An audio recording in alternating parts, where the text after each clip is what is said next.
Alright lads, how's it going? Welcome to my review of the German Tempest Mark V. This plane is a rank 4 battle rating 5.7 premium plane available in the German tech tree for 7,100 golden eagles. It has a 516% RP booster as well as a 750% silver line booster. It is a captured British Tempest Mark V with a non-premium version of this plane that can be found in the British tech tree. This plane differs a little bit from the British tech tree, mainly due to the lack of the 150 octane fuel, which reduces engine power slightly. You have very good low altitude performance, both in terms of your engine and your aerodynamic airframe. The engine is incredibly powerful at low altitude and you can outrun most planes at this low levels. The airframe is decent at turning and rolling, as well as retaining energy in manoeuvres. However, performance does drop off heavily after around 5 kilometers, both from your engine and your turning ability, as the plane was designed for low altitude interception and ground attack. The armament of 4 Hispano Mark Vs with air target belts is very effective. The old days of SAKOs and the associated poor gun performance are long gone. The air target belts do however lack any tracer rounds, which may be an issue for new players. Another big advantage you have is the fact that you're on the German team. Most German planes are designed for high altitude performance, so your low/medium altitude performance fills a nice niche within the team, with most matches inevitably ending up in low altitude towards the end game. This plane is an absolute late game monster. German teams usually have better pilots and usually get higher win rates. This therefore comes with more victory bonuses, meaning an easier grind. Now I'll add a timestamp on the screen if you wish to skip straight to the gameplay. If not, you can stick around for the full review and I'll give you my take on this plane and whether it's worth its hefty price tag, followed by a conclusion at the end of the video. In October 1944, a Tempest Mark V was flying a reconnaissance mission over the German city of Munster when it was shot down by German flak guns. The pilot survived the ordeal and the damage to the plane was relatively light. The plane was taken to the Luftwaffe base at Finno, where it was repaired using part of another previously crashed Tempest. After the repairs concluded, it was taken to Rechlin-Lars airfield, the main testing ground of the German Luftwaffe.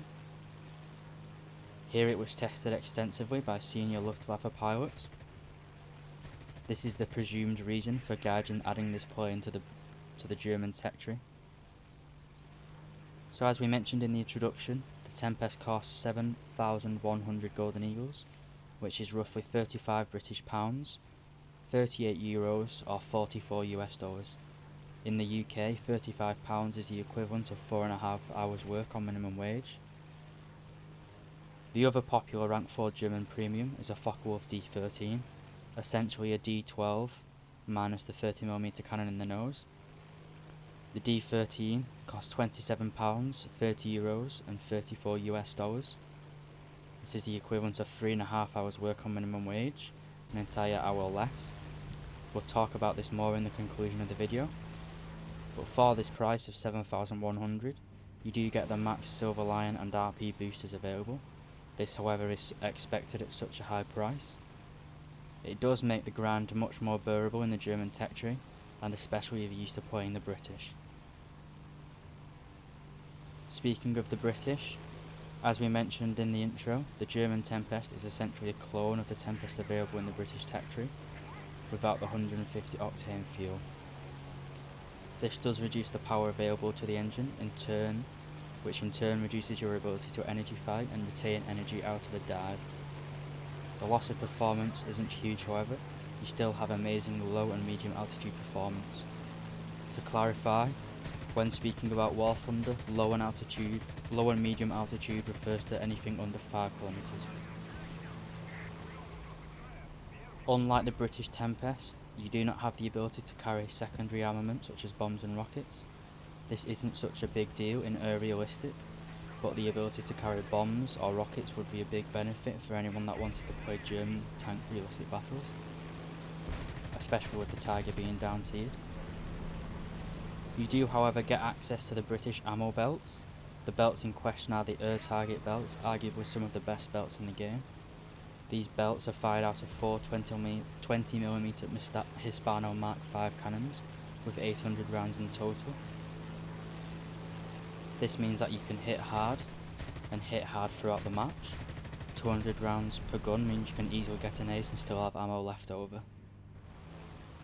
Good guns however mean nothing if you can't get your guns on target, so we'll talk a little bit more about the engine and fuselage performance. The straight line speed on the deck is roughly 587 kilometers an hour indicated airspeed, and at an altitude of 5 kilometers, the Mach indicated airspeed I could achieve was 518 kilometers per hour. Now the top speed on the War Thunder stat card is 695 kilometers an hour at 6.7 kilometers. I believe the War Thunder stats are using true ground speed as opposed to indicated airspeed. In my test, the wings will rip at around 900 kilometers an hour coming out of a dive. However, the aircraft does become compressed at around 850, which means you will have difficulty pulling out of a dive. So I'd make sure to watch your airspeed if you commit to following an enemy in a steep dive. As I mentioned, the Tempest does compress at about 850 kilometers an hour, but anything underneath that speed and it's pretty much a decent roll and turner. I also found it pretty much impossible to rip my wings from over-G'ing even coming out of a steep dive. Instead of the plane turning and ripping, it'll just compress and won't turn, so kind of a plus and minus. The Tempest also has a very good turn rate compared to most boom and zoom fighters. This is an unusual trait for a fast plane. Also, knowing how to use your flaps is essential to being an effective pilot. The Tempest has a pretty good flaps if you're used to flying BF-109s. Your combat flaps during my testing rip at roughly 420 kilometers an hour, and your takeoff flaps are varying up until about 380, meaning you can fight pretty well with proper flap use. An added little extra is that your landing flaps can be deployed below 280 kilometers an hour, which improves very low speed, borderline stall speed fighting, allowing a much lower stall speed compared to using just raised or even combat flaps. This is perfect for energy fighting, and pretty much any fight in the vertical really, because you can really improve your turning circle. Being on the German team, you will face plenty of Spitfires and the occasional Yak, so turn fighting isn't this plane's primary fighting style, wherever it is usable against less agile planes or planes that are low on energy. As stated, the Tempest is very fast at low altitude and has an initial good climb rate. During my testing, you can climb at above 270 kilometers an hour in a 20-degree climb up until about 2 kilometers altitude. Above 2 kilometers, you can put it into a 15-degree climb and maintain above 270 up until about 5 kilometers. This is similar to the mentioned SAKO of D13. However, as the D13 gets higher, it performs better. This is the complete opposite to the Tempest. The Tempest has pretty good shallow angle climbing and energy retention. For example, if you come out of a dive and put it into a 10 or a 15-degree climb, you can retain your energy pretty well. Any higher angles and you will start to bleed speed quickly however. This and the other few factors I mentioned means that I prefer to play this plane as a boom and zoomer, with an opportunist mindset to energy and turn fighting. As a standard, I tend to side climb at a 15 to 17 degree angle and wait till mid game where I can boom and zoom. This is pretty much your ideal tactic.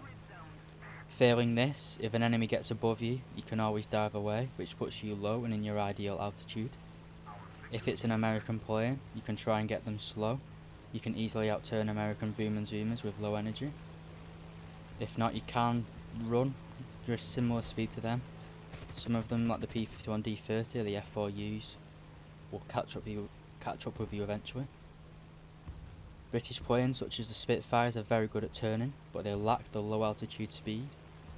You can simply extend in level flight or a shallow climb as previously mentioned, and then do a traditional merge with them if you've got a lot more speed than them. As I mentioned, planes like the Spitfires, due to their low speed, they can't really follow you in shallow climbs. They will outclimb you in a steep climb however. So if a Spitfire's chasing you, put it in a 10 degree climb. Once you get about 2 kilometers away from him, you can turn back in get your speed back up. You can either head on if you're feeling brave, or you can do some sort of energy fighting. Making Spitfires turn, ironically, is the biggest weakness because they bleed all that. They bleed their energy pretty bad in the turn. However, if you do get a plane like a Spitfire right behind you on your tail, it's pretty much impossible to get him off.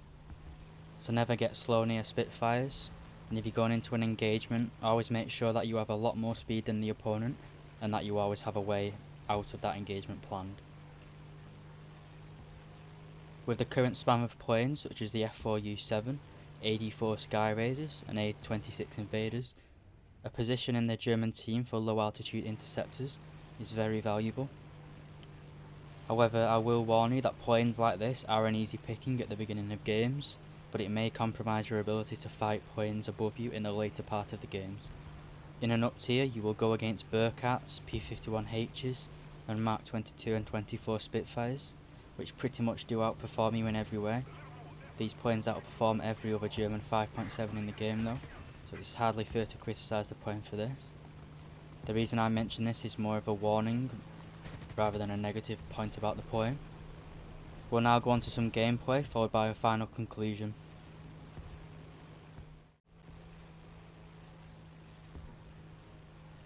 So we've got our first game. We're going against a Soviet I-225. It's a battle rating 6.0 fighter in the Soviet tech tree. As you can see, we've been outclimbed by pretty much everyone. Luckily for us, the enemy fighters are fixated on our TA-152 and not us. So it means we're going to have a nice little one-on-one with this I-225.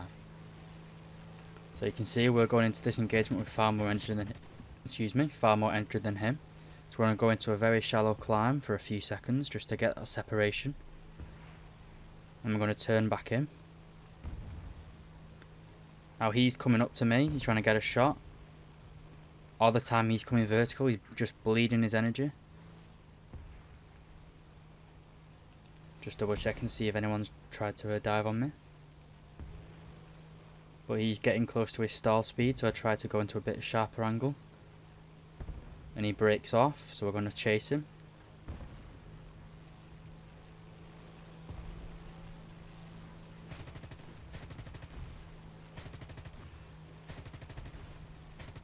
And pretty poor shooting from me, but we do get the job done. He gets sat on fire, but the fire goes out pretty much straight away. But there's a quick little clip showing you just how opportunistic you can be with energy fighting. You don't have to play it as a pure boom and zoomer.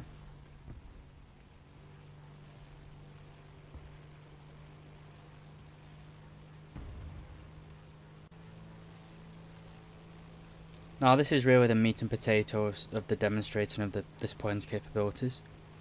Got a F4U4B, 5.7 American fighter, basically a Corsair with 4 20mm cannons. Now he came into the engagement similar to last time, but it's the opposite way around. He came into the engagement with far more energy than me. But like we see there, he just took off his wing. So what did that F4, I'm just going to say Corsair because I keep on getting tongue twisted. What that Corsair did was he didn't extend and re-engage, he just started turn fighting. He doesn't have a plane that turns well, especially at higher speeds. If that Corsair had simply extended away a little bit, then either did a loop to conserve his energy or split test to get back on my 6, there would have been nothing I could have done to stop him. But because he chose to turn fight, I can turn a lot better than him. So he threw away that kill. But have you been watching the I tried to go for that D13, but I realised I wasn't going to get a kill. I wasn't in a position to. I wasn't even in a position to even get a firing solution, so I dive away.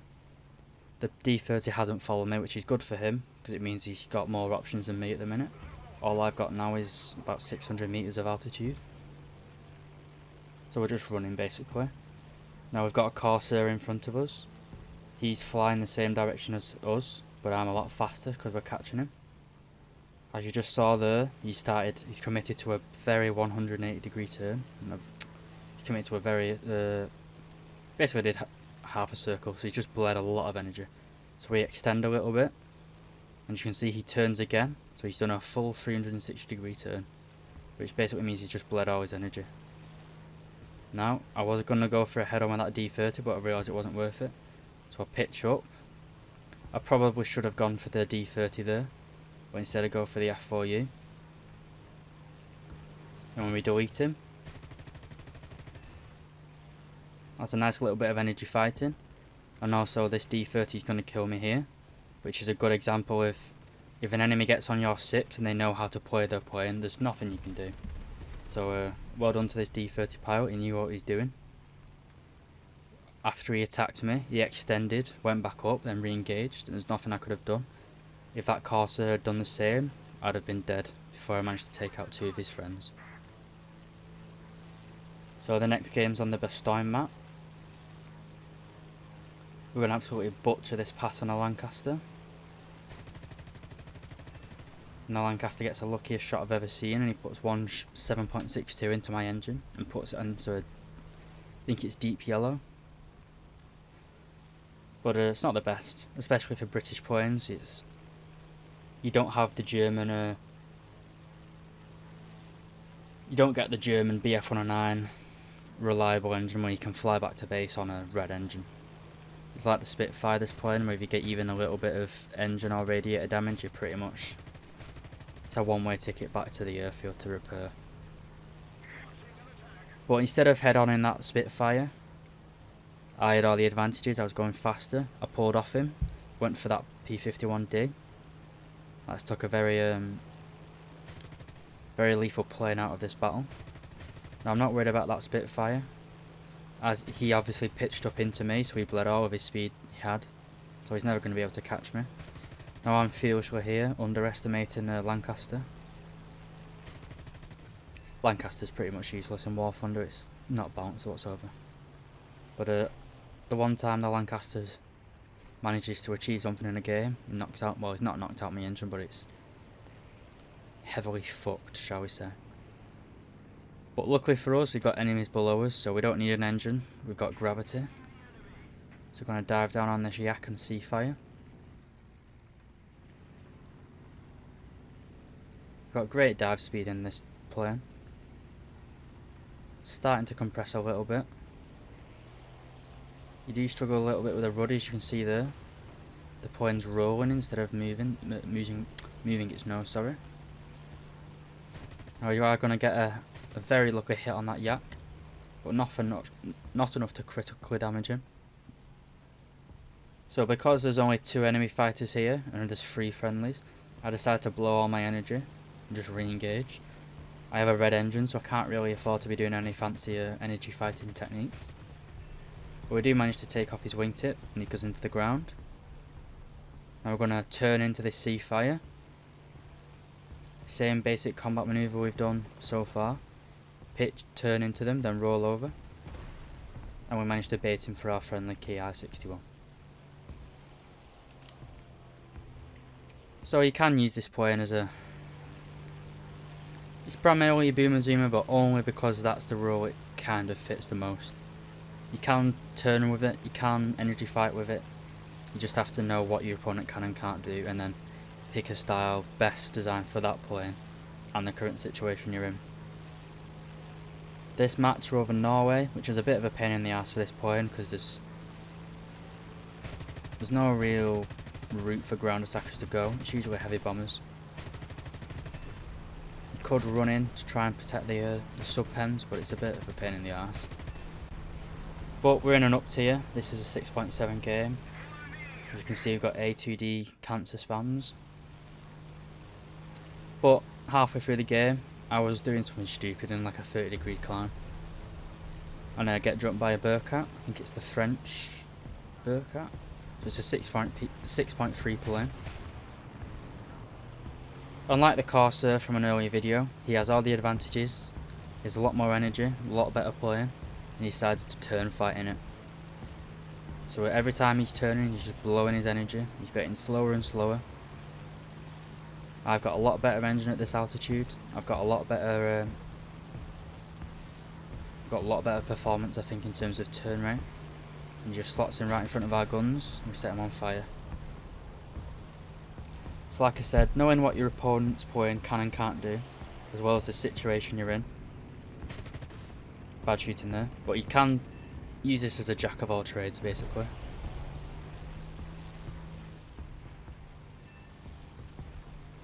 I wouldn't really say this plane's a defensive flyer as such. If you get something like a Spitfire on your 6, you're fucked basically. But you can certainly fly defensive against big fat heavy planes. But we're going to have a nice little fight against this LA9. It's going to end in a pretty unsatisfying kill, but we're just dragging him away from the main bunch a little bit. I don't like clusterfucks engagements. I like one-on-one fights. So we're going to do the same again. Turn in and roll over. He's got a lot more speed, so he can't turn as good as me. Put a crit into him. Don't know what it was. Doesn't really seem to have affected him that much though. Probably central gear leg or something stupid like that. But because I pitched up into him to get that crit, I bled a lot of my energy, so he was able to out-turn me in the horizontal. But now we're energy fighting. So we initially were turn fighting, now we're energy fighting.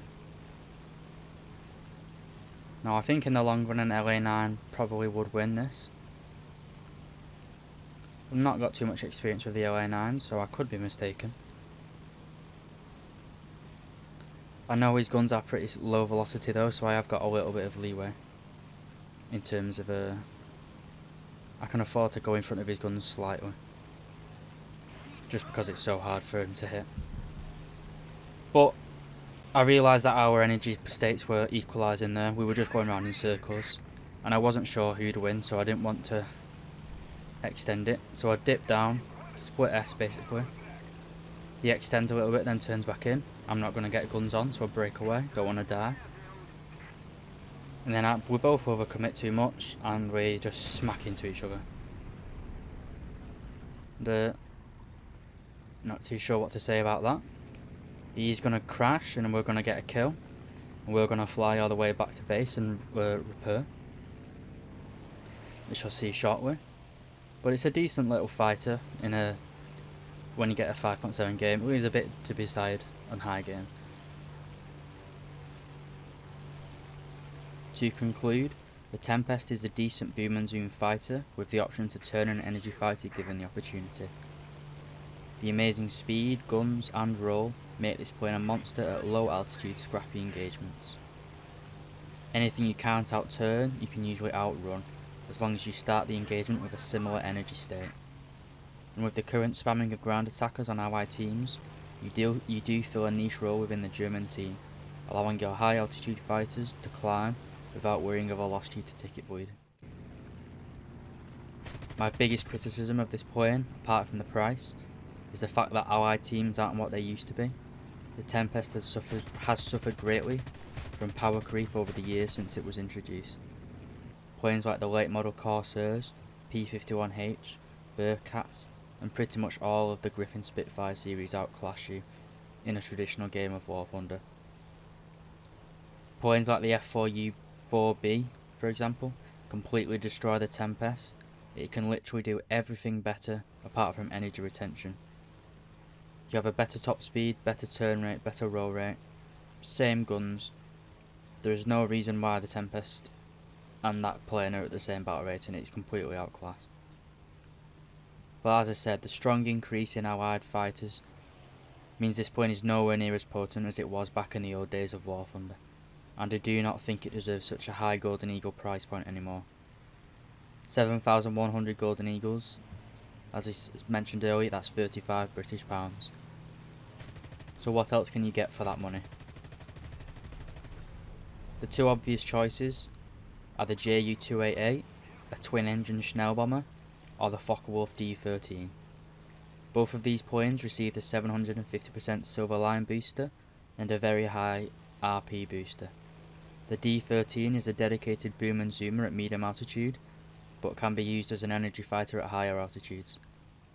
I do believe this plane is much harder to do well in due to a poor turn and climb rate. However, the D13 is cheaper at £27. You do get 1000 golden eagles and 15 days of premium with the bundle. You also have the benefit of it being a more traditional German fighter. The Ju-288 is the cheapest of all at 4,880 golden eagles, roughly £22 British. As we stated, this is a German bomber, which needs no introduction at all. If you play War Thunder, you know that the Ju-288 is very potent. It's recently had a BR increase to 5.7, but it's just as effective as it ever was. You just rush in, bomb 2 ground targets, and go and repair. Maybe get a few kills, and you win the game with, if your team wins, you win the game with well over 100,000 silver limes. But to finally conclude properly, I personally enjoy the Tempest. I love the Hispano Mark 5s, I love the belts it gets access to. However, I can't recommend this plane to new players. It's outclimbed by everything it faces. If an enemy is above you, the only thing you can do really is dive. If you're interested in a rank 4 fighter premium, the D13 may be more ideal, but you are going to have to put in some serious work learning about the German playstyle.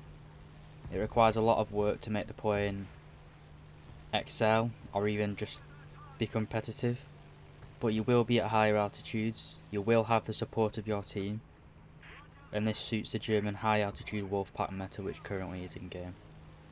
If you look at both the D13 and Tempest and decide they aren't for you and you still want a fighter, then I'd recommend putting a talisman on the BF109K4. If you'd like another opinion on this plane, or another video on how to fly the Tempest, I highly recommend the videos by Adam514. I hope you found this video useful, lads. Thank you very much for watching.